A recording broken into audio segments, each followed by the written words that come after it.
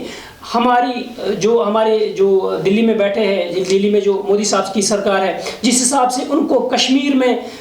Activities, یہ صرف political activities نہیں تھی ڈیولپمنٹ، بلکہ سوشل ایکٹیویٹیز، ایموشنل ایکٹیویٹیز، اب آپ کہیں گے سوشل اور ایموشنل میں کیا آتا ہے، آپ دیکھ لیجئے جب 370 ایبروگیٹ ہو گیا، آپ نے کتنی ڈیٹینشنز کی، پولیٹیکل ڈیٹینشنز کی، آپ نے کتنے نوجوانوں کو جیل بھیجا، آپ نے کتنے بچوں کو ڈیٹین کیا، چلو ٹھیک ہے، مان لیجئے 2 منٹ کے لیے ہم آپ کا یہ آرگومنٹ جو ہے، اس چیز کو جو ہے ہم مان لیتے ہیں، چلو ٹھیک ہے، آپ نے بولا these are anti social elements, these are threat to the state of یا UT of Jammu and Kashmir یا نیشنل انٹیگریٹی۔ میرا یہ ماننا ہے جب پی ڈی پی کی اور بی جے پی کی سرکار آئی تھی 2014 میں، تب بھی ایک اچھا فیصلہ لیا گیا تھا، جو پولیٹیکل ڈیٹینیز تھے یا جتنے بھی موسٹ آف دی اسٹون پیلٹرز تھے جو تھے، ان کو چھوڑا گیا تھا، اور ان کو چھوڑا گیا تھا with in the parameters of the constitution of India. میں آج یہی اپیل پھر سے کرتا ہوں، اگر آپ نے اس چیز پہ غور کیا ہوتا، آپ نے آرٹیکل 370 کو ایبروگیٹ کیا اور آپ نے اس کی ریپرکشنز بھی دیکھے، آپ ایکسپیکٹ کر رہے تھے ہمارا نوجوان آئے گا یہ پتھر مارے گا، ہمارا نوجوان آئے گا یہ کسی بنکر کو آگ لگائے گا، ہمارا نوجوان آئے گا یہ کسی پولیس والے کو راستے میں گلا اس کا پکڑے گا، اس کو مار ڈالے گا،